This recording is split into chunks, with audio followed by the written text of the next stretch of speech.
Vámonos al análisis para continuar hablando y analizando este tema. Yo agradezco que se esté con nosotros la profesora de la UNAM, analista política también, Renata Turren. ¿Cómo estás, Renata? Bienvenida, buenas tardes.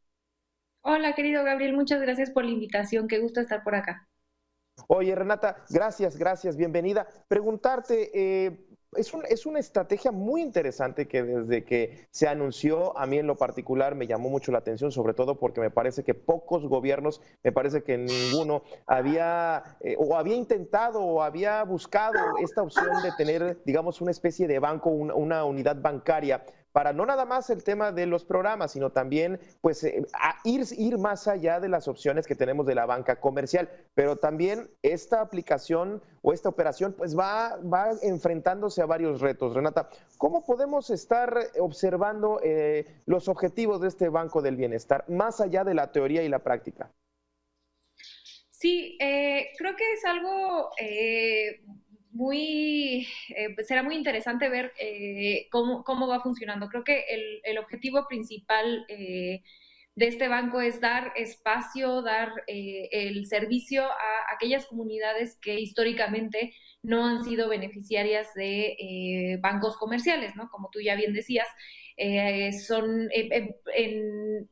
principalmente es para llegar a aquellas comunidades donde los bancos comerciales que conocemos acá en la Ciudad de México, en zonas urbanas, no llegan.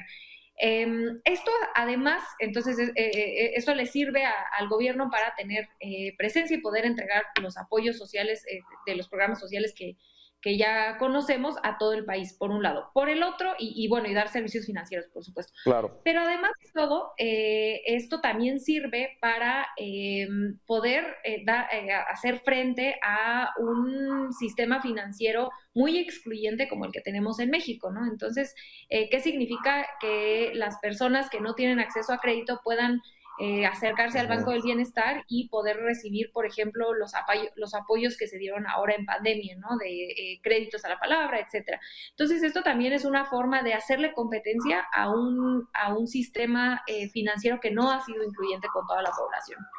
Claro, claro, sí. Y sobre todo que, pues en esta pandemia, la gran mayoría de los bancos vieron un nicho de mercado en las plataformas digitales y sí se desarrollaron muchas aplicaciones, facilitaron pues para muchas personas que tenemos pues ya ahora sí que el privilegio de poder accesar, pero pues sí, también hay una gran cantidad de personas que no tienen este acceso. Ahora, pues ¿cuáles son los retos, Renata? También, porque al final de cuentas hemos visto que no en todos los estados estas unidades o estas sucursales han podido entrar en operación, Renata. Creo que este que comentas es uno importante, la mera forma de operación.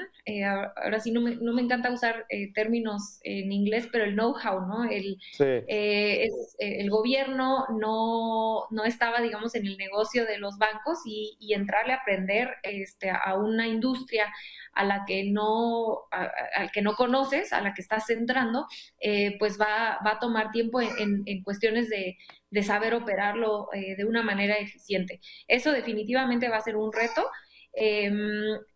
La misma contratación de todos los servidores, ¿no? Bueno, serán servidores públicos que van a estar trabajando en estos bancos, también, por supuesto, que será un reto para el gobierno.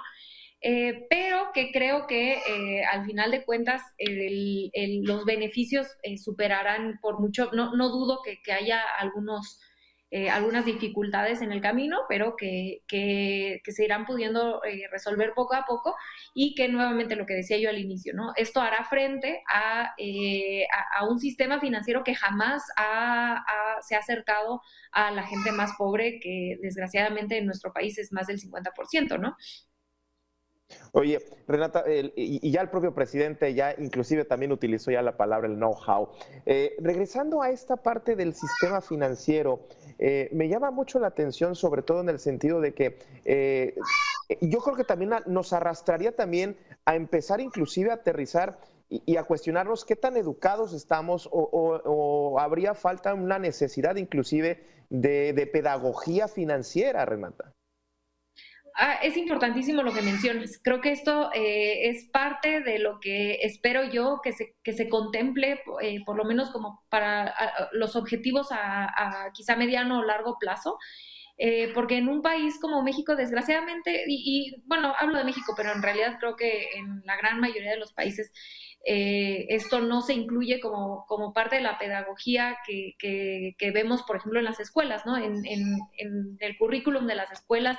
Yo estudié economía y parte de mi currículum jamás fue mucho de educación financiera, ¿no? Y esto es gravísimo porque los mexicanos y las mexicanas ni siquiera entendemos muchas veces qué significa la tasa de interés, ¿no? Eso que nos cobran Sí. los bancos cuando hacemos uso. Entonces creo que esto podría ser una de los proyectos que se pudiera incluir en el Banco del Bienestar a largo plazo, esta educación financiera, cuánto es lo que se necesita.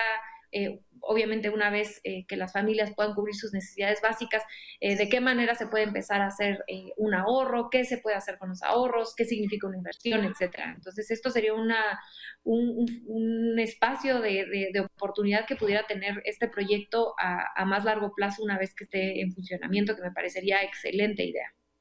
Claro. Oye, Renata, preguntarte también, uno de los objetivos y que hemos estado analizando también es pues evitar que los recursos toquen baranda por distintas instituciones, secretarías de Estado o inclusive manos ajenas, funcionarios que de pronto paran oreja y voltean a ver los recursos.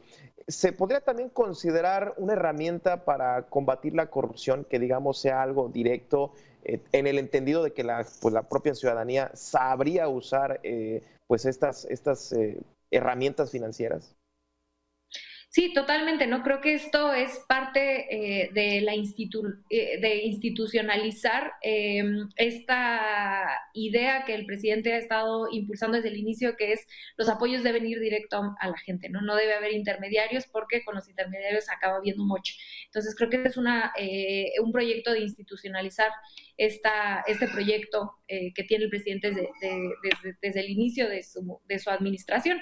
Ahora creo que el hecho de que los ciudadanos tengan acceso a un banco que es del Estado, del gobierno, pues también permite que no se vean engañados, no solamente por funcionarios, como tú ya bien decías, ¿no? Sino que estas empresas privadas, en este caso los bancos comerciales, pues muchas veces hacen negocios muy jugosos de las transacciones que hacemos los consumidores, ¿no? En este caso de los bancos, ¿no? Las comisiones en México son una de las más altas de todo el mundo.